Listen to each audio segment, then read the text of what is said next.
హల్లెలూయా. మరి సమయం ఇచ్చిన దేవునికి వందనాలండి. మరి ఎప్పుడు వచ్చిన దేవునికి కూడా వందనాలు. మరి ఇంతవరకు దేవుని సన్నిధిలో ఆయన స్తుతించడానికి మనల్లందరూ కూడా దేవుడు వాడుకొని బలపరిచి ఆయన కృప మనకు తోడించాడు. రెండు చేతులకి దేవుని స్తుతించండి. హల్లెలూయా, హల్లెలూయా. వాక్యంలోకి వెళ్దామండి. మత్తయి సువార్త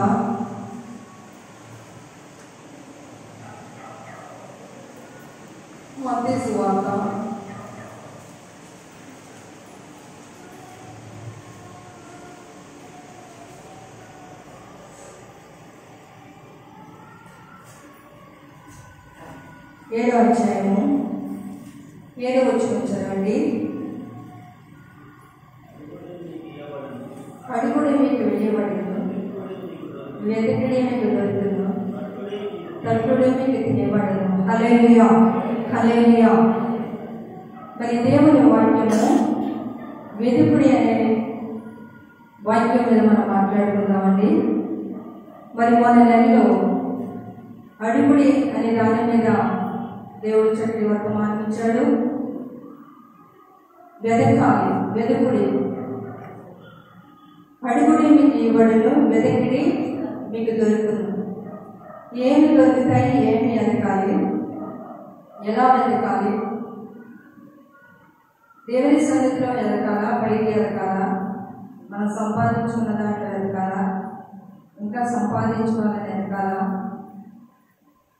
దేవుడు మనతో మాట్లాడుతున్నాడు కనుక ఈ రోజున భయంకరమైన పరిస్థితులు దినాలు రోజులు మనం చూస్తున్నాము. దేవుని సన్నిధిలో మరి విశ్వాసులైనటువంటి దేవుని పిల్లలైనటువంటి కుటుంబాలు చాలా మందిలో కూడా ఎన్నో రకాలు కలుగుకొని లోకం వైపు, లోక ఆశల వైపు తిరుగుతున్న పరిస్థితులు లోకంలో మనం చూస్తున్నాము. అయినా మనము మెరుగు కలిగి, దేవుని వాక్యము కలిగి, దేవుని ఆరాధించడంలో, దేవుని స్తుతించడం విషయంలో మనం ఎదిగే వారిగా ఉండాలని దేవుని వాక్యం చదివిస్తుంది. మనకి ఏదైనా వస్తువు పడిపోయింది అనుకోండి, ఎదుగుతాం లేదా? ఎదుగుతాం కదా. ఏదైనా కనిపించకపోతే చాలా శ్రద్ధగా వెతుకుతాం, కనిపించే వరకు వెతుకుతాం. అది ఇంకా ఎరువైనదైతే, అది ఇంకా దాని వల్ల అవసరమైతే దాని విషయంలో చాలా ఇబ్బంది పడుతూ ఉంటాం, చాలా మనం ఆందోళన పడుతూ ఉంటాం. లోకంలో మన అవసరతల నిమిత్తమే ఏదైనా పడిపోతే, జారిపోతే మనం ఇంతగా భయపడి కంగారు పడుతున్నామే. మరి ఈ రోజున దేవుని పిల్లలైనట్టు మనం విశ్వాసమైనటువంటి వీరు మరి లోకంలో చాలా పరిస్థితుల్లో మనం జారిపోయినా, పడిపోయినా ఎక్కడ వెతకాలి? దేవుని మందిరాన్ని ఆశ్రయించాలి, దేవుని వాక్యాన్ని ఆశ్రయించాలి. మన ఇష్టమైన మనం వెతికినప్పుడు దేవుని వాక్యము, దేవుని సన్నిధిలో ఎదగటం మన ఆత్మల కొరకు, మన విలువైన జీవితం కొరకు, మన విలువైన భవిష్యత్తు కొరకు. మన జీవితం చాలా విలువైనది. దేవుని ఆత్మ మనలో పెట్టినాడు కనుక మన జీవితం, మన ఆత్మ చాలా విలువైనది. ఈ విలువైన ఆత్మని సాతాను పాడు చేస్తున్నాడు. రక్షింపబడిన వారిని, రక్షణలో ఉన్న వారిని దేవునికి దగ్గరగా ఉంటే ఆయన రాజ్యానికి వెళ్ళిపోతారని సాతాను మరి తిరుగుచు దేవుని పిల్లలైనటువంటి వారు దేవునిలో ఎదుగుచు పడిపోయి మళ్ళీ వెతకలేకపోతున్నారు. కానీ సాతాను బట్టి ఎదుగుచున్నాడని మనము మన ఆత్మ రక్షణ కొరకు, మన జీవితం, మన పరిస్థితుల కొరకు మనం మళ్ళీ కట్టుకోలేకపోతున్నాము. కానీ వాడి కట్టి మనల్ని విడిచిపెట్టట్లేదు, ఎదుగుతానే ఉంటున్నాడు. వాడు పట్టుకోవాలని చూస్తున్నాడు, ఎక్కడ దొరుకుతారని చూస్తున్నాడు.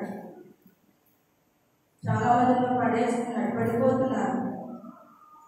మళ్ళీ వచ్చే పరిస్థితులు ఏంటంటే ఈ లోకం అనుకున్న పరిస్థితులు రాలేకపోతున్నారు. మన మందిరంలోనే కాదు, చాలా మందిరాల కుటుంబాలు ఇటువంటి పరిస్థితులు ఉన్నాయి కనుక వెతికిడి మీకు దొరుకును. వెతుకుతామా దేవుని వాక్యాన్ని? మత్తయి సువార్తలోనే 6వ అధ్యాయము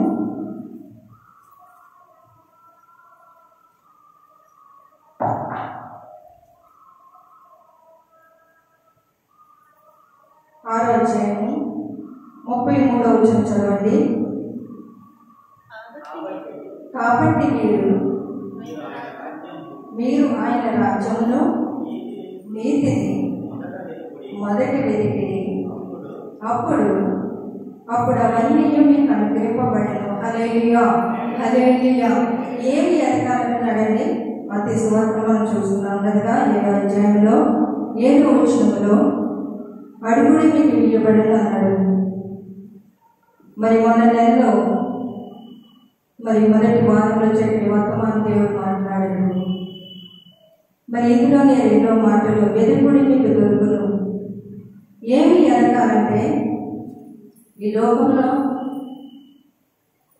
మనము జీవిస్తున్నాం, బ్రతుకుతున్నాం. మనం ఎదగకపోయినా మన దగ్గరికి వస్తూ ఉంటాయి. అవన్నీ కూడా శాశ్వతమైన కావు. దేవుని వాక్యముల గురించి దేవుడు మాట్లాడుతున్నాడు. కాబట్టి మీరు ఆయన రాజ్యమును నీతిని మొదట వెదకాలండి. హల్లెలూయా, హల్లెలూయా. మీకు అర్థమైందా? మీకు అర్థమైన వాక్యము ఏమి ఎదగాలండి? ఈ లోకంలో మనకు శాశ్వతం కానికే మనం అంత శ్రద్ధగా ఎదుగుతున్నాం కదా. మన ఆత్మను రక్షించేది, మన ఆత్మని కాపాడేది, మన జీవితాన్ని రుద్దుకునే పరిస్థితులు ఏమైనా ఉన్నాయంటే వాక్యం ద్వారా కనుక వెనుకడి మీకు దొరుకుతాయనే మాట మీద దేవుడు చెబుతున్నాడు. మీరు ఏమి ఎదగాలంటే మీరు కాబట్టి ఆయన రాజ్యమును నీతిని మొదట వెదకండి. వెతికినప్పుడు అవన్నీ కూడా మనకి ఏది కావాలి అవన్నీ కూడా దేవుడు ముందుగానే అనుగ్రహిస్తాడు. ఆయన నీతి, ఆయన రాజ్యం ఎక్కడుంది? ఎక్కడుంది? దేవుని వాక్యంలోనే ఉంది,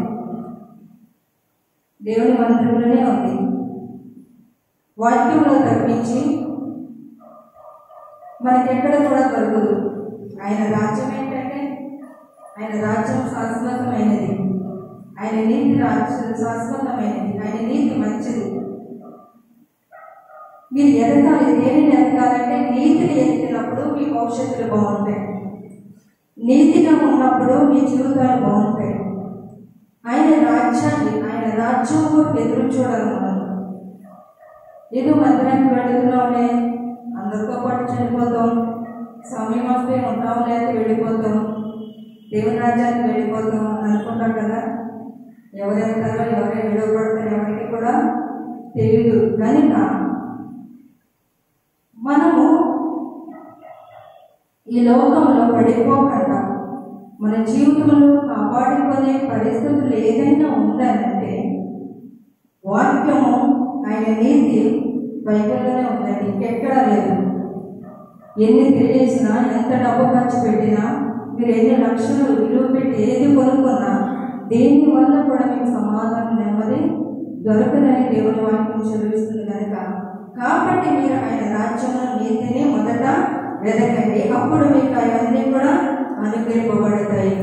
వాక్యం ద్వారా మనకు బలము, వాక్యం ద్వారా మనకు శక్తి, వాక్యమే మనకు ఆధారం, వాక్యమే మనకు ఆదరణ కనుక బాధల్లో ఉన్నప్పుడు, నెమ్మది కష్టాల్లో ఉన్నప్పుడు, ఇరుకుల్లో ఉన్నప్పుడు, ఇబ్బందుల్లో ఉన్నప్పుడు వాక్యం అనే దేవుడు మనతో మాట్లాడినప్పుడు ఆయన బలమైన హస్తముతో, ఆయన బలమైన కృప చేత వాక్యములను మనల్ని ఆదరించి బలపరిచి నడిపిస్తున్నాడు కనుక 2 చేతులు తలెత్తి చెప్పండి, హల్లెలూయా, హల్లెలూయా. అందుకని ఆయన రాజ్యాన్ని, ఆయన నీతిని మనము మొదట ఎదగాలి. ఎదిగినప్పుడు అప్పుడు నీకేమి కావాలో, నీ అవసరతలు ఏంటో అవన్నీ కూడా దేవుడు ముందుగా ఇవ్వడానికి సిద్ధమన్నాడు. హల్లెలూయా. నమ్ముచున్నారా? ఆయన వాక్యాన్ని ఎదుగుతారా? వాక్యాన్ని నమ్ముతారా? వాక్యం మీద ఆశ పెట్టుకుంటారా? వాక్యం విషయంలో మీరు శ్రద్ధ కలిగి ఉంటారా? వాక్యాన్ని ఎదగాలి. వాక్యం వినినప్పుడు అశ్రద్ధగా వినకూడదు, శ్రద్ధగా వినాలి, భయముతో వినాలి, భక్తితో వినాలి, వణుకుచూ వినాలి. దేవుని వాక్యం అంటే, దేవుని మాట అంటే ఎంత విలువైనదని మనం తెలుసుకొని దేవుని వాక్యానికి భయపడుచు వాక్యాన్ని ప్రతినిత్యము కూడా మీకు చదువు లేకపోయినా దేవుని మాటలు జ్ఞాపకం చేసుకుంటూ ప్రార్థన చేసుకుంటూ దేవుని ఎదుగుచూ ప్రార్థనలో కనిపెడుతుంటూ ప్రార్థనలో దేవుని అడుగుతూ ఇలా మీరు ఎదగటం వల్ల దేవుని వాక్యం మీ దగ్గరగా ఉంటుంది. నీతి రాజ్యమైన మనకి అనుగ్రహించి ఉన్నాడు కనుక మరి దేవుని సన్నిధిలో మనం ఏం ఎదగాలంటే వాక్యాన్ని ఎదగాలంటే ఏమి ఎదగాలంటే వాక్యాన్ని ఎదగాలి. హల్లెలూయా హల్లెలూయా. వాక్యం ఎదిగినప్పుడు మన పరిస్థితులన్నీ కూడా దేవుడు చక్కబడతాడు. హల్లెలూయా. హల్లెలూయా గ్రంథం చూస్తున్నాం.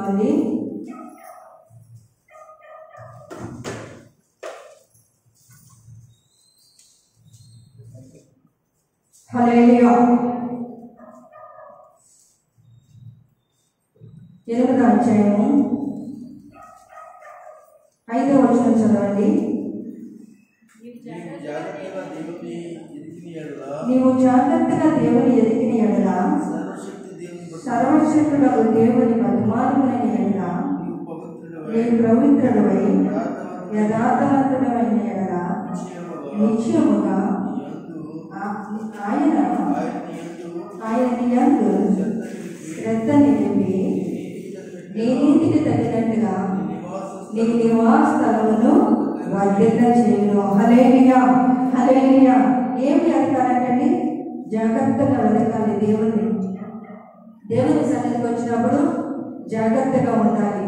మన దేవుడు అందరికీ అర్థ కాదు. దేవుని మందిరంలో ఉన్నప్పుడు మన ప్రవర్తన కాపాడుకోవాలి, మన హృదయాన్ని కాపాడుకోవాలి. అల్లరిగా ఉండకూడదు, లేదా వాక్యానికి వ్యతిరేకంగా ఉండకూడదు. దేవుడు మాట్లాడుతున్నాడు, నీవు జాగ్రత్తగా దేవుని ఎదిగిన ఎడల సర్వశక్తులకు దేవుని బ్రతిమాలుకున్న ఎడల నీవు పవిత్రుడవై ఉండవు. దేని వల్ల పవిత్రత మనకు వస్తుంది? దేవుని వాక్యం వల్లనే మనకు పవిత్రత వస్తుంది.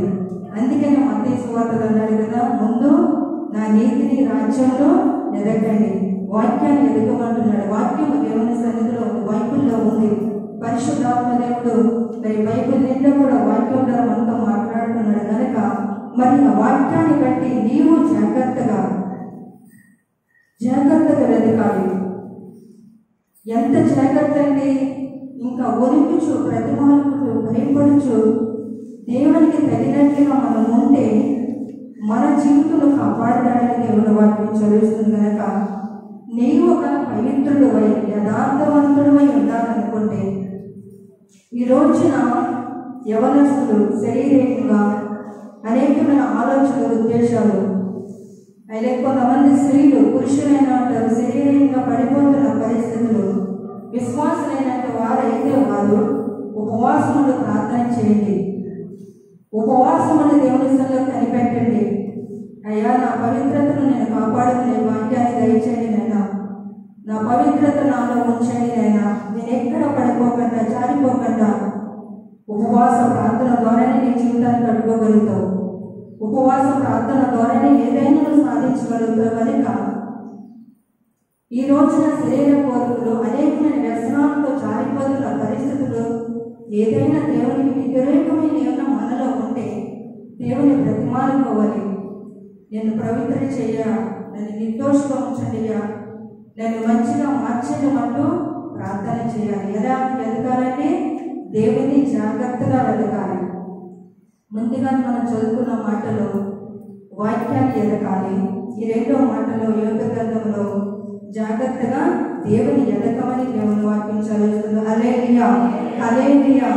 అప్పుడు నీ నీతికి తగినట్టుగా నీ నివాసాలను వర్ధిల్ల చేయను. నీ నివాసస్థానం అంటే మన ఇల్లు, మనకిచ్చిన వ్యాపారాల, మనకిచ్చిన పనుల అయినా ఇవ్వచ్చు.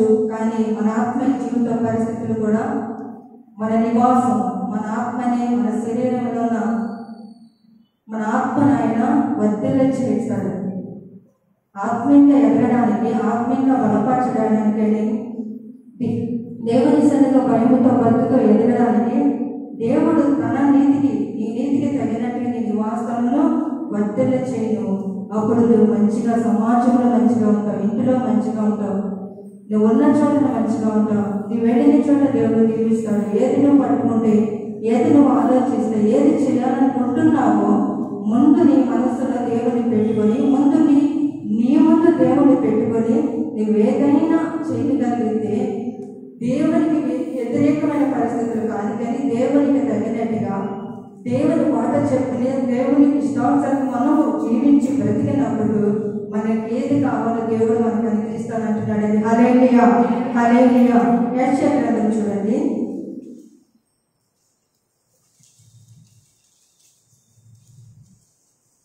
55వ అధ్యాయము 6వ వచనం చదువుతామా? యెహోవా మీకు దొరుకు కాలమందు ఆయనను వెదుకుడి, ఆయన సమీపము గుండా ఆయనను వేడుకుని. హల్లెలూయా, హల్లెలూయా. ఎవరి సమీపంగా ఉన్నారండి? దేవుడి సమీపంగా మనకు ఉన్నాడు. ఉన్నాడా లేదా? ఉన్నాడు కదండి.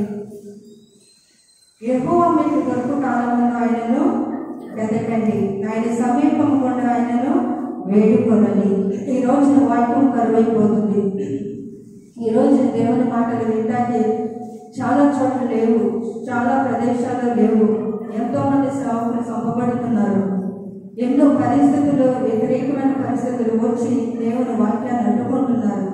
అందుకే వాక్యం మనకు దొరికినప్పుడు, దేవుని సన్నిధి మనకు ఉన్నప్పుడు, దేవుని మంత్రం మనకు ఉన్నప్పుడు, మనలో మన ఆత్మ ఉండగానే దేవుని స్తుతించేవారిగా, ఎదిగేవారిగా, ఆయన సమీపముగా ఉండగా, ఇప్పుడు సమీపంగా ఉన్నాడు ఆయన, ఇప్పుడు మనతో ఉన్నాడు ఆయన, మన దగ్గరగా ఉన్నాడు కనుక దాన్ని మనం విడిచిపెట్టకుండా, దాన్ని మనం పాడు చేసుకోకుండా, మరి దేవుని మాటను బట్టి మనము విశ్వాసం కలిగి, నమ్మకం కలిగి ఉండాలని దేవుడు వాక్యం చదివిస్తుంది కనుక ఇంకా రానున్న సమయాల్లో ఎలా ఉంటాయో పరిస్థితులు తెలియదు, ఏ పరిస్థితులు మనం చూస్తామో తెలియదు. ఇప్పటికే చాలా పరిస్థితులు లోకంలో చూస్తున్నాం కనుక యెహోవా మీకు దొరుకు కాలమందు ఆయననే వెదకండి. ఆయన ఇప్పుడు ఎలా దొరుకుతున్నాడు? వాక్యం ద్వారా మీకు దొరుకుతున్నాడు. వాక్యం ద్వారా మన మధ్యన ఆయన ఉన్నాడు కనుక ఆయన సమీపంగా ఉన్న ఆయన పెట్టేసుకొని గట్టిగా ఎక్కడికి వెళ్ళకుండా, యేసయ్య నా దగ్గరే ఉండండి అయ్యా, యేసు మా ఇంట్లోనే ఉండండి ప్రభా, ఎక్కడికి వెళ్ళదని మనకి ఆయన గట్టిగా పట్టేసుకోవాలి. హల్లెలూయా. యెహోవా మీకు దొరుకు కాలమందు ఆయనను వెతుకుడు, ఆయన సమీపంగా ఉండగానే ఆయనను వేడుకోవాలి. ఏడుకోవడం అంటే ప్రార్థన ద్వారా ఆయన మాట్లాడడం, ప్రార్థన ద్వారా ఆయన తెలుసుకోవడం, ప్రార్థన ద్వారా ఆయన సన్నిధిలో కనిపెట్టి ఆయన ఇచ్చే మాటలకు ఎదురు చూసేవారుగా ఉండాలని దేవుని వాక్యం చదువుతుంది కనుక ఇక్కడ దేవుని వాక్యంలో వాక్యాన్ని వెతకాలి, దేవుని జాగ్రత్తగా వెతకాలి. అలాగే సమయం ఉండగానే, ఇప్పుడు సమయం ఉంది మనకి, ఈ సమయం వెళ్ళిపోతే ఏ పరిస్థితుల్లో మనం చూస్తామో తెలియదు.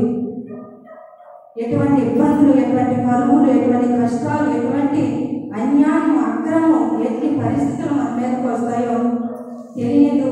రానున్న రోజుల్లో మనం చూస్తామో లేవో కానీ అటువంటి భయంకరమైన పరిస్థితులు వస్తున్నాయి కనుక సమయం ఉంటుంది కానీ మనము ఆయన వేడుకోవాలి. ఆయన మరి నమ్మకుని ఆశ్రయించే వారు ఆయన విడిచిపెట్టకుండా ఉండాలని దేవుని వాక్యం చదివిస్తుంది. హల్లెలూయా. సమయం ఉండగానే ఆయన్ని వేడుకోవాలి. ఆమోస్ గ్రంథం చూడండి,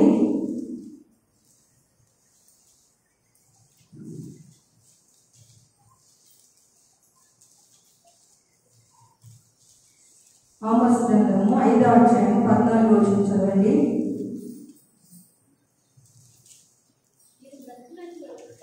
ఆమోస్ గ్రంథము 5వ అధ్యాయము 14వ వచనం.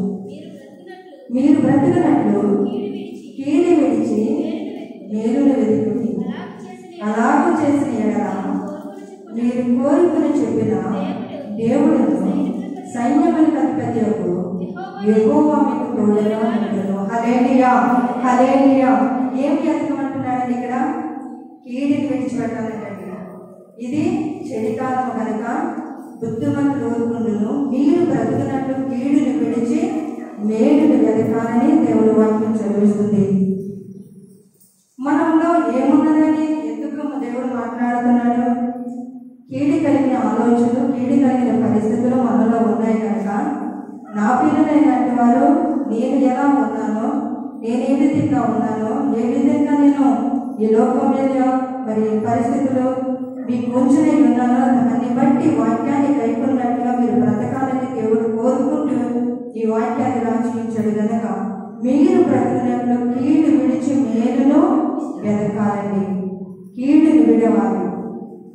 కలిగిన మనస్తత్వం, కీడు కలిగిన ఆలోచనలు, కీడు తలంపులు, కీడు ఉద్దేశాలు ఈరోజు ఎవరిని పాడు చేద్దామా, ఎవరి నియతాలు నడుపుదామా, ఎవరికి అన్యాయం చేద్దామా, ఎవరికి అక్రమంగా మనం పాడు చేస్తామనే జీవితాలు పరిస్థితులు మనం చూస్తున్నాము కనుక అటువంటి పరిస్థితుల నుంచి దేవుడు తప్పించుకొని మీరు నా పిల్లలుగా ఉండాలంటే నా వాక్యాన్ని మీరు వింటున్నారు కనుక దేవుడు మాట్లాడుతున్నాడు. మీరు బ్రతుకున్నట్లు ఈ లోకంలో బ్రతకాలంటే కీడుని విడిచిపెట్టాలి, మంచిగా ఉండాలి, యథార్థముగా ఉండాలి. అప్పుడు అలాగే చేసిన ఎడల మీరు అనుకుని చెప్పిన దేవుడును సైన్యములకు అధిపతి యెహోవా మీకు తోడుగా ఉంటాడండి. కీడు చేసేవారికి దేవుడు తోడుగా ఉండడు, మంచిగా లేనటువంటి వారికి దేవుడు తోడుగా ఉండడు, యథార్థత లేనటువంటి దేవుడు తోడుగా ఉండడు.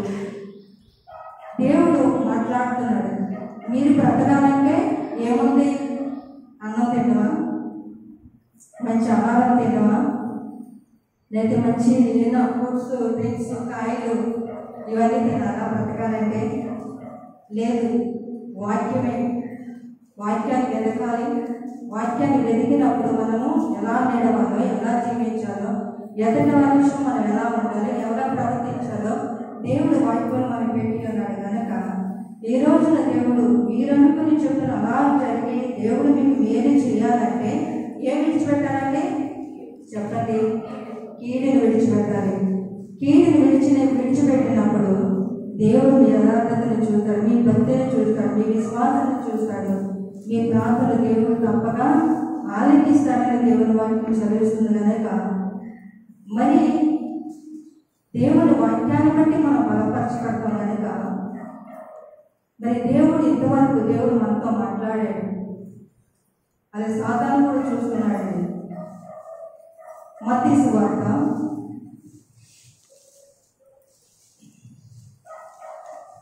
12వ అధ్యాయము 43వ చూడండి. అపవిత్రాత్మ ఒక మనిషిని వదిలిపోయిన తర్వాత అది విశ్రాంతి వెతుకుచు నీరులోని చోట తిరుగుచుండెను. విశ్రాంతి దొరకనందున నేను వదిలి వచ్చిన ఇంటికి తిరిగి వెళ్ళిననుకుని వచ్చి ఆ ఇంట ఎవరు లేక ఊడ్చి అమర్చినట్టు చూసి దానికంటే వెళ్ళి చెడ్డ మన 7 దెయ్యములు ఎంటబెట్టుకుని వచ్చిందండి. హల్లెలూయా, హల్లెలూయా. ఎంత చక్కటి మాటలండి. ఒక మనిషిని అపవిత్రాత్మ పెట్టిందంట. అపవిత్రాత్మ పెట్టినప్పుడు దేవుని వలన వారు వదిలిపోయి ఉండవచ్చు, వదిలిపోయింది. ప్రార్థన ద్వారా, విశ్వాసం ద్వారా, మందిరం నడవటం వల్ల వదిలిపోయింది. మంచిగానే ఉంటున్నాడు, దేవుళ్ళు ఎదుగుతున్నారు, దేవుళ్ళు భక్తిలో ఉంటున్నారు. మరి ఏ విషయంలో అయితే తప్పిపోయాడో, ఏ విషయంలో జారిపోయాడో అప్పుడు అది ఎదుగుతున్నాడండి. ఎవరు ఎదుగుతున్నారు? సాతాను ఎదుగుతున్నాడండి. అపవిత్రాత్మ ఒక మనిషిని వదిలిపోయిన తర్వాత అది విశ్రాంతి వెతుకుచు నీరు లేని చోట్ల తిరుగుచుండేను. విశ్రాంతి దానికి లేదంటండి. ఎవరికి విశ్రాంతి లేదు? సాతానికి విశ్రాంతి లేదంటండి. ఎందుకంటే నువ్వు మంచిగా ఉన్నావు కనుక, దేవుణ్ణి ఎదుగుతున్నావు కనుక, మరి లోకానికి దూరంగా ఉన్నావు కనుక, దేవుని దగ్గరగా ఉన్నావు కనుక అది వెళ్ళిపోతుంది. అది ఓర్చుకోలేకపోతున్నాడు. వాడికి విశ్రాంతి ఎక్కడ దొరుకుతుంది? మనలోనే దొరుకుతుంది, మీలోనే దొరుకుతుంది విశ్రాంతి. అది ఎక్కడికి ఇంకెక్కడ ఉండదు విశ్రాంతి. మనుషుల హృదయమే వాడికి విశ్రాంతి కనుక వాడు ఎదుగుచున్నాడంటే ఎవరు దొరుకుతారా, ఎవరిని పట్టుకుందామా అని. అపవిత్రాత్మ వదిలిపోయిన తర్వాత మంచిగా ఉంటుంటాడు, మంచిగా ఉన్నాడేమో. అప్పుడు అది ఎదిగినప్పుడు ఎవరు కనిపిస్తున్నారు? వాళ్ళే కనిపిస్తున్నారు, అతడే కనిపిస్తున్నాడేమో. అది విశ్రాంతి వెతుకుచు నీరు లేని చోట్ల తిరుగుచుండెను. నీరంటే దేవుని వాక్యము. వాక్యం లేకపోతే నువ్వు పడిపోతావు, జారిపోతావు. నీ వెంటనే పడుకుంటాడు. నీ పిల్లలైనా, నీ ఇంట్లో వాళ్ళు ఎప్పుడైనప్పుడు వాక్యమే మనకు బలం. అందుకనే దొరుకు కాలం ముందు వేడుకోండి, సమయం ఉంటుంది కానీ ఆయన సమీపంగా ఉంటుంది కానీ వేడుకోమంటున్నాడు కనుక జారిపోతున్నావేమో, పడిపోతున్నావేమో. నువ్వు సాతానికి దొరకకుండా ఉండాలంటే నువ్వు విడిచిపెట్టుకున్న మళ్ళీ కూడా నీ హృదయంలో తెచ్చుకోకూడదు, నీ జీవితంలో తెచ్చుకోవాలి. తలంపులు ఆలోచనలు ఏంట్లో కూడా తెచ్చుకోకుండా ఉండినప్పుడే దానికి దొరకకుండా నువ్వు ఉంటావని దేవుని వాక్యం చదివిస్తుంది. నీరులోని చోటు తిరుగుచుండేది. నీరు అంటే వాక్యము. వాక్యాన్ని మన హృదయంలో పెట్టుకున్నప్పుడు అప్పుడు దేనికి కూడా భయపడక్కర్లేదు. ధైర్యం వస్తుంది, సాతాన్ని ఎదిరించే శక్తి వస్తుంది, బలము వస్తుంది. దేవుని కృప మనకు తోడుగా ఉంటుంది కనుక అది తిరిగి వెళ్ళేదనుకొని వచ్చి విశ్రాంతి దొరకనందున నేను వదిలి వచ్చిన నా ఇంటికి తిరిగి వెళ్ళేదనుకొని వచ్చి మళ్ళీ వచ్చి చూస్తుందంట. చూసినప్పుడు ఎవరు దొరుకుతున్నారు? ఎవరో ఒకరు దొరుకుతారండి. అబ్బా ఈ ఇల్లు బాగుంది, ఏ ఇల్లుగా మీరు కట్టుకున్న ఇల్లు అది కాదు. ఈ సహోదరుడు యవనస్తుడు అలాంటి వ్యక్తి మనకు కొద్దిగా చోటు ఉంది, మనం ఉండొచ్చు అందులో పడుకోవడానికి. చక్కటి విశ్రాంతి మనకు దొరుకుతుంది, నెమ్మది దొరుకుతుంది, సంతోషం దొరుకుతుంది. ఏది చిన్నది ఆయన అవకాశం మనలో కనిపించినా వాడొచ్చి నీకు విశ్రాంతి లేకుండా నీ విశ్రాంతిని పాడు చేసి ఆ విశ్రాంతి ఇస్తాడు నీకు. ఏ విశ్రాంతి ఇస్తాడు? వాడుకున్న విశ్రాంతి మీకు ఇస్తాడు. ఆ విశ్రాంతి ద్వారా మీకు నెమ్మది ఉండదు, సమాధానం ఉండదు. ఆ విశ్రాంతి వల్ల భార్యాభర్తల సమస్యలు, పిల్లల సమస్యలు, కుటుంబ సమస్యలు, అప్పులు, రుణాలు, ఆర్థికమైన ఇబ్బందులు, వ్యాధులు, బాధలు, కష్టాలు ఇవన్నీ కూడా నీలో పెట్టినప్పుడు అది విశ్రాంతి అండి. నెమ్మదా? చెప్పండి, నెమ్మదిగా అర్థమవుతుందా వాక్యం? నా వాక్యం అర్థమవుతుందా మీ అందరికీ? నిజంగా సరే. ఇప్పుడు వెతికినప్పుడు మనము దొరకకుండా ఉండాలంటే వాడు చూస్తున్నాడంట. నేను వదిలి వచ్చిన నా ఇంటికి తిరిగి వెళ్ళేదని పోలించి ఆ ఇంటిలో ఎవరిలో అది లేక ఊడ్చి అమర్చి ఉండట చూచా. ఆ ఇల్లు అంటే మన హృదయము. ఆవిడి ఒక పురుషుడైనా స్త్రీ అయినా యవనస్తుడైనా అమర్చి ఊడ్చి చక్క స్నానం చేసి మంచి పట్టు వేసుకొని ఆడొచ్చి వచ్చేటప్పుడు కూర్చున్నాడు అనుకోండి, చక్కగా ఎంత ప్రశాంతత వాడికి దొరుకుతుందంటే ఇంకా నేను వదిలిపెట్టి వెళ్ళిపోవడం అనేది అసాధ్యము. మనం ఉంటే వెచ్చగానైనా ఉండాలి, లేకపోతే చల్లగానైనా ఉండాలి. ఒకవేళ నువ్వు పడిపోయిన స్థితిలో ఏదైనా ఉండి దాన్ని మనం తెలుసుకొని మళ్ళీ దేవుని యొక్కకు వస్తేనే దేవుడు మారుస్తాడు. కానీ మనం ఇలాగే ఉంటాం, ఇలాగే ఉంటాం, లేదా మీరు ప్రార్థన చేయండి అంటే అవి మిమ్మల్ని విడిచిపెట్టవు, మీ పిల్లల్ని విడిచిపెట్టవు.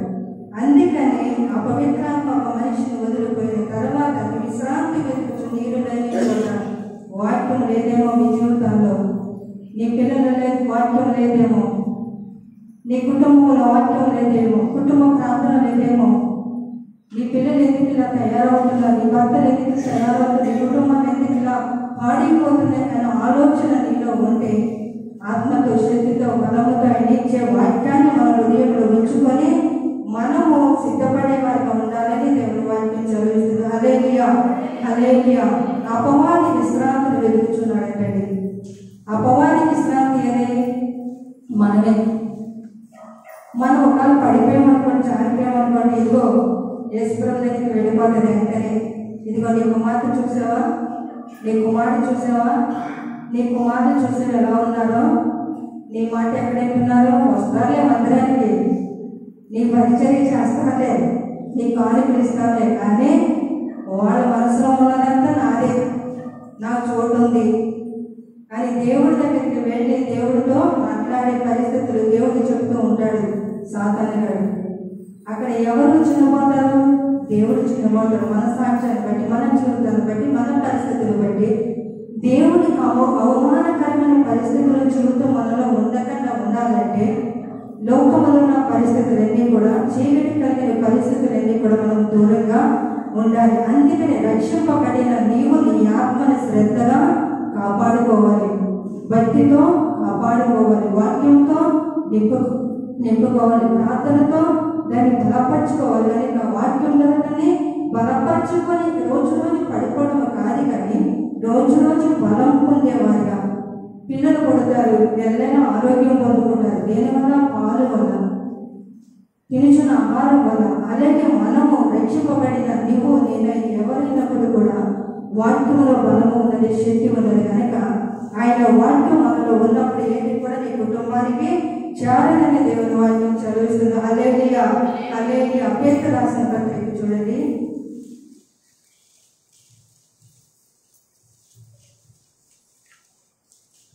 రెండో పేతురు రాసిన పత్రిక 5వ అధ్యాయము 8వ వచనం చదవండి.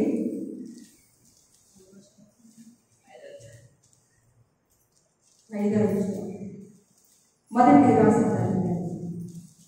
పేతురు రాసిన పత్రిక 5వ అధ్యాయము 8వ వచనం. నిబ్బరమైన బుద్ధి గలవారై వెలుగుగా ఉండేది, మీ విరోధైన అపవాది గర్జించు సింహము వలె ఎవరిని వెతుకుదునా అని వెతుకుచున్నాడు. హల్లెలూయా, హల్లెలూయా. ఇక్కడ మరి దేవుని వాక్యం చూడండి, నిబ్బరమైన బుద్ధి గలవారే వెలుగుగా ఉండాలంటే మన బుద్ధి ఎలా ఉండాలంటే నిబ్బరముగా, స్థిరముగా, నెమ్మదిగా, ప్రశాంతతగా దేవుని వాక్యంతో మనం నింపబడి, నిబ్రత ఎక్కడ వల్ల వస్తుంది? దేవుని మాట వల్ల, దేవుని వాక్యం వల్ల మనకి నెమ్మది, నిబ్రత బుద్ధి కలుగుతుంది కనుక దాని విషయంలో వెలుగుగా ఉండమని దేవుని వాక్యం చదువుతుంది కనుక అప్పుడు మీ విరోధైన అపవాది గర్జించు సింహమే ఎవరిని మింగుదునా అని ఎదురు చూస్తున్నాడంటే. హల్లెలూయా. ఇది నిజమేనంటారా? నిజమే కదండి. వాక్యం తెలియనట్టు, విశ్వాసం కానట్టు చూస్తున్నారు. నిజం కదా? మీ కుటుంబాల్లో, మీ పరిస్థితుల్లో పట్టుకోవట్లేదా? పాడు చేయట్లేదా? ఎంతమంది మనం చూస్తలేదు? మంచి మంచి విశ్వాసులైన వారు, దేవుని ఆశ్రయించిన వారు, దేవుని అనుసరించేవారు ఈ రోజున అనేక రకాలుగా ఎన్నో ఆలోచనలు కలిగజేసి కుటుంబాలు, ప్రతి జీవితాన్ని పాడు చేస్తున్న పరిస్థితులు. ఇక్కడ మీ విరోధైన అపవాది గర్జించు సింహలే ఎదురు చూస్తున్నాడు, గర్జన చేస్తున్నాడండి మన మీద. ఆడి గర్జనకి మనం భయపడిపోతున్నాం, ఆడి గర్జనకి మనము నిద్ర పట్టట్లేదు, భయం కలుగుతుంది, ఆందోళన కలుగుతుంది. వాడు తిరుగుచున్నాడు, ఎవరు దొరుకుతారండి? ఎవరు ఆడికి విశ్రాంతి ఎక్కడ దొరుకుతుందా? ఏ కుటుంబం దొరుకుతుందా? ఏమిటి దొరుకుతాడా? ఏ సహోదరుడు దొరుకుతాడని చూస్తున్నాడు కానీ ఎవరిని మింగుతుందా అని వెతుకుచున్నాడు. అందుకని కదా మన మొదటి వాక్య భాగంలో వాక్యాన్ని వెతకమన్నాడు. మత్తయి సువార్తలో జాగ్రత్తగా దేవుని వెతకమన్నాడు, సమయమని దేవుని వెతకమన్నాడు, కీడిని విడిచి మేలును వెతకమన్నాడు.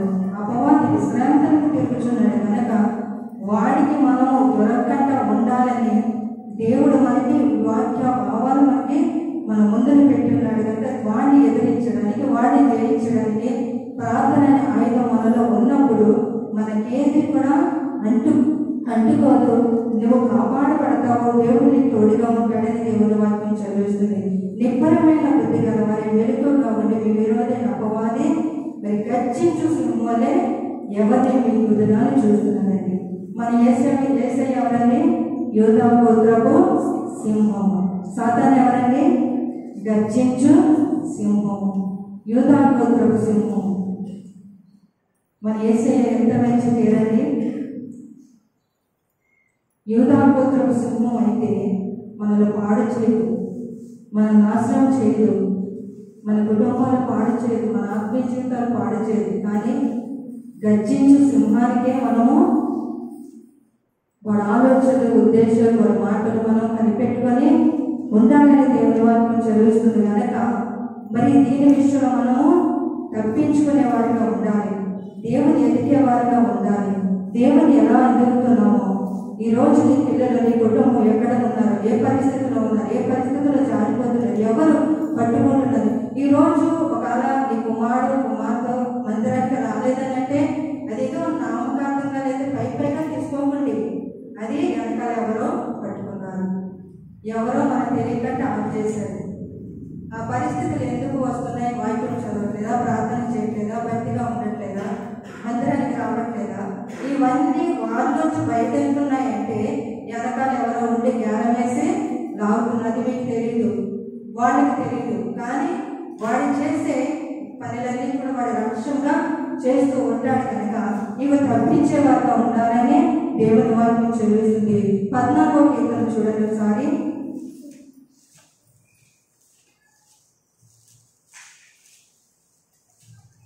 14వ కీర్తన 2వ అధ్యాయము. వివేకము కలిగి దేవుని వెతుకువారు కలరేమని యెహోవా ఆకాశం నుండి చూచి నరులను పరిశీలన చేస్తున్నాడంటే. హల్లెలూయా, హల్లెలూయా.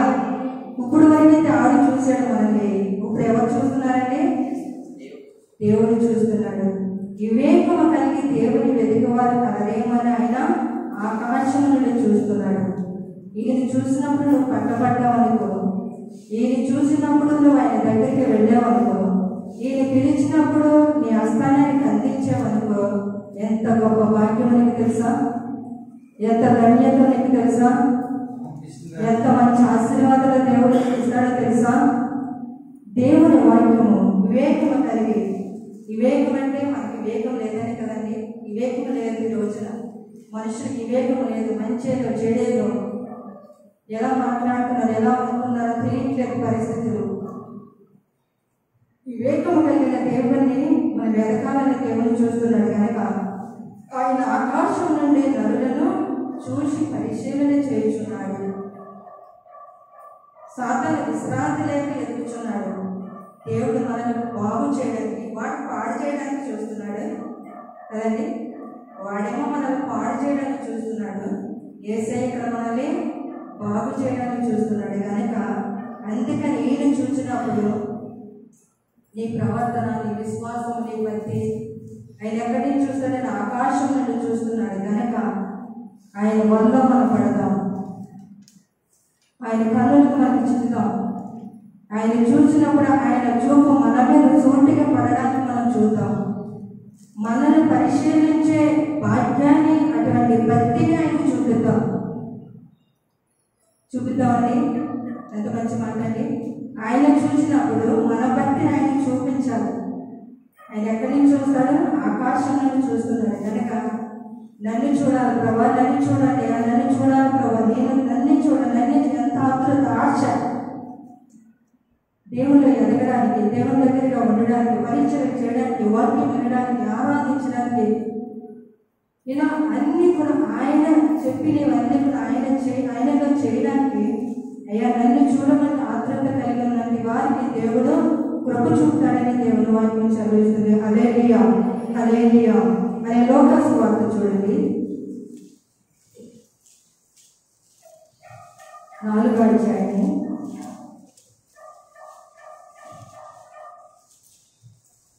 42వ వచనం చదవండి. 4వ అధ్యాయం. ఉదయమైనప్పుడు ఆయన బయలుదేరి అరణ్య ప్రదేశములకు వెళ్ళెను. జనసమూహం ఆయన వెతుకుచు ఆయన ఎదుకు వచ్చును. తమ్ముడు విడిచిపోకుండా ఆపక ఆయన నిద్ర పట్టణములను దేవుని రాజ్య సువార్తను ప్రకటింపవలెనని ఇందు నిమిత్తం నేను పంపబడలేదని వారితో చెప్పాను. హల్లెలూయా, హల్లెలూయా. ఇక్కడ యేసు ప్రభు మరి ఇక్కడ దేవుని వాక్యం మనకి సెలవిస్తుంది. 40వ వచనం చదవండి ఒకసారి. సూర్యుడు అస్తమించుచుండగా నానా విధముల రోగముల చేత పీడింపబడుచున్న వారు ఎవరి యొద్ద నుండి వారందరూ ఆ రోగులను ఆయన యొద్దకు తీసుకుని వచ్చి అప్పుడైనా వారిలో ప్రతి వారి చేతి నుంచి వారిని స్వస్థపరిచెను. ఇంతేకాక దెయ్యములు నీవు దేవుని కుమారుడు కేకలు వేసి అనేకులను వదిలిపోయాను. ఆయన క్రీస్తని వాటిని తెలియదు కనుక ఆయన వాటిని గద్దించి వాటితో మాట్లాడలేదు. హల్లెలూయా, హల్లెలూయా. ఇక్కడ యేసు ప్రభు దగ్గర అనేక మంది రోగములు కలిగి దేవుడు తీసుకువారు, ప్రజలు వచ్చారు, స్వస్థతలు పొందుకున్నారు. అలాగే దెయ్యం పట్టిన వారిని కూడా దేవుడు విడిపించాడు. ఆయన క్రీస్తుని ఎవరికి తెలిసిందండి? సాతానికి తెలిసింది, సైతానికి తెలిసింది. మరి ఆయన దేవుడని, ఆయన పరలోకం నుండి భూమి మీదకి వచ్చి ఉన్నాడని మరి వాడికే తెలిసినప్పుడు మన జీవితంలో, మన పరిస్థితులను, మన కుటుంబాలను, మన ఆత్మీయ జీవితాలను ఆయన బాగు చేయడానికి మరి దేవుడు లోకం మీదకి వచ్చి ఉన్నాడని చాలా మంది కూడా ఎరిగిండు కూడా సరైన భక్తి లేకపోవడం, సరైన విశ్వాసం లేకపోవడం, సరైన పరిస్థితులు లేకపోవడమే చాలా మందిలో కూడా చూస్తున్నాం. కనుక ఆయన క్రీస్తుని వాటికి తెలియఉండదు కనుక ఆయన వాటిని గద్దెపి వాటిని మాట్లాడలేదండి. మాట్లాడలేకపోవడం కాదు. నువ్వు ప్రార్థన చేసినప్పుడు అపవాది దగ్గరికి వస్తుందా? నువ్వు ప్రార్థన చేయలేదు కొడుకో, నువ్వు ప్రార్థన చేయకు ఫోన్ చెయ్యు, నువ్వు ప్రార్థన చేయకు వాళ్ళతో మాట్లాడు, లేక కాసేపు అలా కూర్చోవచ్చు కదా, అందరూ వస్తారు కదా, చక్కగా ఆ మాట ఈ మాట మాట్లాడుకోవచ్చు కదా అండి. ఇవే కదా జరుగుతాయి. నువ్వు ప్రార్థన చేయాలని ఒక ఆశ నీకు ఉండి ప్రార్థన చేసుకున్నప్పుడు ఇవి వచ్చి నీ పక్కన కూర్చున్నప్పుడు వాడిని నువ్వేం చేయాలి? మాట్లాడనివ్వకూడదు. నువ్వు నా దగ్గరికి వచ్చాయండి, నువ్వు నాతో మాట్లాడుతున్నావండి, నన్ను పడగొట్టడానికా? నేను ప్రార్థన చేసుకోకుండా ఉండడానికా? నా దగ్గరికి నువ్వు ఎందుకు వచ్చావు? నా యేసయ్య నా దగ్గర ఉన్నాడు, నువ్వు నా దగ్గరకు వస్తావు, నువ్వు సరిపోవాలి. వాడిని గద్దించి మాట్లాడనివ్వకుండా వాడు పారిపోయేటట్టు అటు ఆత్మశక్తి మీలో ఉందంటారా? అంటే ఆత్మబలం మీలో ఉందంటారా? ఎదిరించాలి, వాడితో పోరాడాలి. మనం దెబ్బలాట వచ్చిన పోరాడతాం కదా, గట్టిగా మనం అరుస్తాం, ప్రార్థన పోట్లాడతాం. మనకి ఏదైనా జరగాలన్నా చెయ్యాలన్నా అది జరిగే వరకు పోట్లాడతాం. అలాగే వాడిని గద్దించాలి. వాడి మన దగ్గరికి నీ పిల్లల్ని, నీ కుటుంబాన్ని, నీ ఆత్మీయ జీవితాన్ని పాడు చేయకుండా వాడిని మాట్లాడకుండా చేయాలి. అప్పుడు ఉదయం అయినప్పుడు ఆయన బయలుదేరి అరణ్య ప్రదేశంకి వెళ్ళి జనసమూహాలను వెతుకుచు ఆయన ఎదుకు వచ్చి తమ్ముని విడిచిపోవద్దయ్యా, యేసుప్రభువును బ్రతిమాలుకుంటున్నారు, దేవుడిని ఆగమంటున్నారు. చెప్పారు కదా కీర్తన గ్రంథంలో, ఆయన మనల్ని చూసినప్పుడు ఆయన చూపు మన మీద చూపుగా పడినట్టుగా ఆయన వచ్చి తమ్మును విడిచిపోకుండా ఆపగా ఆయనని ఇతర పట్టణంలో దేవుని స్వార్థ రాజ్యమును ప్రకటింపని నిమిత్తం నేను పంపబడిన వారితో చెప్పాను. దేవుడిని ఆవు చేస్తున్నారండి. ఆ గ్రామం నుంచి, ఆ పట్టణాల నుంచి దేవుడు చేసిన కార్యాలు బట్టి, దేవుడు చేసిన అద్భుతాలు బట్టి, దేవుడు చేసిన ఆశ్చర్యాలు బట్టి, దేవుడు అందించిన సువార్తను బట్టి ఎంత నమ్మకం వాళ్ళలో ఉంటే, ఎంత విశ్వాసం వాళ్ళలో ఉంటే దేవుడిని ఆవు చేసుకోగలుగుతున్నారు వాళ్ళు. వెళ్ళొద్దయ్యా, మమ్మల్ని విడిచిపోవద్దయ్యా, అయ్యా మమ్మల్ని దాటిపోవద్దయ్యా, మా దగ్గరే ఉండమని దేవుడిని వెతుకుచున్నారంటండి. హల్లెలూయా, హల్లెలూయా. మీరు ఎదుగుచున్నారా దేవుణ్ణి? ఎదుగుదామా? ఏ పరిస్థితులు వచ్చినా, ఏ కష్టాలు వచ్చినా, ఈ రోజున బలహీనత లేకుంటే ఎవరికి లేవండి. నాకు ఉన్నాయి చాలా బలహీనతలు. అయినా దేవుని వెతుకుతాం, దేవుని సమ ప్రార్థన చేస్తాం. నాకు ఎప్పుడు ప్రార్థన చేసుకోవాలంటే అప్పుడు ప్రార్థన చేసుకుంటూ ఉంటాం. మరి పొద్దుట, సాయంత్రం, మధ్యాహ్నం నేను భోంచేసే కూడా ప్రార్థన చేస్తానండి. భోంచేసే కూడా ఒకసారి పాస్టర్ గారు పెట్టేసి ఆయన పడుకున్నాక ప్రార్థన చేస్తూ ఉంటాను. అది ఆ ప్రార్థన కన్నీళ్ళతో నేను చేస్తూ ఉంటాను. తెలియని ఆనందం, ఏదో నాకు కష్టాలు ఉన్నాయని లేకపోతే నాకు ఇబ్బందులు ఉన్నాయని కాదు, ప్రార్థనలో మోకరించగానే ఒక ఆనందం ఆనందం వస్తుంది. పరిచర్య బాధ్యతలు, పరిస్థితులు. కొంతమంది ఫోన్ చేసి ప్రార్థన చేయలేదు, ఎప్పుడు పడుకున్నామని చూస్తారు, అంతే కదా, విశ్రాంతి కొరకు ఫోన్ చేసేది. ఎప్పుడు మంచి దగ్గర వెళ్దామా అని ఆలోచన వస్తే తప్పలేదు. నేను భోజనం కూడా కడుపు నిండా తిన్నాను, ఖాళీ ఉంచుకుంటాను. నాకు అలా ఉంటేనే ఆరోగ్యం. కడుపు నిండా కూడా నేను ఎక్కువ తిన్నాను. ఫోన్ చేసేప్పుడు నేను పని చేసుకుంటాను, ఇంట్లో పని ఏదైనా ఇలా. అంటే కొంతమంది ఎక్కువ తినడం వల్ల మత్తు పెరుగుతుంది, అశ్రద్ధ వస్తుంది, శ్రద్ధగా ప్రార్థన చేయలేరు. అలాగా అంటారు, దేవుడు సమీపంగా ఉన్నాడు, ఆయన దగ్గరగా ఉన్నాడు. ఇక్కడ మరి దేవుని దగ్గరికి వచ్చి దేవుని వెతుకుచున్న ప్రజలు ఎంత ఆసక్తితో వెతుకుచున్నారు. ఈ రోజున అంటే రీతిగా వెతుకుచున్నారా? వెతుకుతామా? మీ కుటుంబాలు పాడు చేస్తున్నారు కదా, మీ భర్తలు పాడు చేస్తున్నారు కదా, మీ పిల్లలు పాడు చేస్తున్నారు కదా. ఎన్ని ఇబ్బందులు మనం చూస్తున్నాము, ఎన్ని కష్టాలు అనుభవించున్నాయి. ఇవన్నింటి నుంచి వదిలిపోవాలంటే ప్రార్థనే మన కాయలో కనుక ప్రార్థించేవాడిగా ఉండాలి. ఆయనకు అసాధ్యం అనేది ఏది లేదు కనుక దేవుని వాక్యం దగ్గరగా ఉండాలి, దేవుని సన్నిధిగా ఉండాలి, ఆయన వెతికే వారిగా ఉండాలి. మనం లోకంలో ఉన్న వాటి వరకు ఎదగటం కాదు, కానీ దైవభక్తి కలిగి దేవుని సన్నిధిలో ఎదుగు. నీకు శోధన వచ్చిందా, శ్రమ వచ్చిందా, నీ అవసరత తీర్చబడలేదా, నీ రుణాలు తీర్చబడలేదు, నీ ప్రార్థన జవాబు రాలేదా, నీ ప్రార్థన ఇంకా దేవుడు వెళ్ళలేదా? వెతుకు వెతుకు, ప్రార్థన చేయి, ప్రతిమాకు ప్రార్థన చేస్తూనే ఉండు, అడుగుతూనే ఉండు, వెతుకుతూనే ఉండు. నువ్వు పడుకోనైనా, కూర్చోనైనా, నుంచోనైనా, నడిచినా, మాట్లాడినా, ఎక్కడున్నప్పుడు కూడా దేవుడితో మాట్లాడు. దేవుడి కార్యం కొరకు ఎదురు చూడు. దేవుడి సన్నిధిలో వెతుకు. వెతికి రావడం వల్ల నీకు ప్రయోజనం లేకపోదు. ఎప్పుడో ఒకప్పుడు నేను దేవుడు కరుణిస్తాడు. కరుణ చూపక మానడు. ఎన్ని సంవత్సరాలైనా, ఎన్ని రోజులైనా, ఏదో పరిస్థితులు నీ మీదకి వచ్చిన ఏది కూడా దేవుడు విడిచిపెట్టాడు కనుక మరి దేవుని వాక్యం మనము మరి మత్తయి సువార్తలు అడుగుడి మీకు వెతుకుడని, అడుగుడి మీకు వేయబడును, వెతుకుడే మీకు దొరికినని వాక్యం అవలంబిస్తున్న దేవుడు మరి ఈరోజు చెట్టు వర్తమాన దేవుడు మనకి అనుగ్రహించాడు. వాక్యాన్ని ఎదగాలి, జాగ్రత్తగా వెతకాలి, సమయం ఉండగా వెతకాలి, కీడిని విడిచిపెట్టాలి.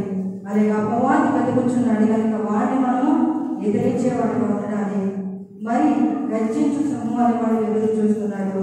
దాని దేవుడు ఆకాశంలో మనల్ని పరిశీలన చేస్తున్నాడు కనుక మరి ఇక్కడ లోక సువార్తలో ప్రజలు ఆయన వేడుకుంటున్నారు, నన్ను విడిచిపోవద్దయ్యా, నన్ను దాటిపోవద్దయ్యా, మమ్మల్ని వదిలిపెట్టదని ప్రభుని ఎలాగైతే బ్రతిమాలుకుంటున్నారో ఈరోజు మీరు బ్రతిమాలుకోండి, దేవుని దీవెన పొందండి. దేవుడి మాట దీవించును గాక.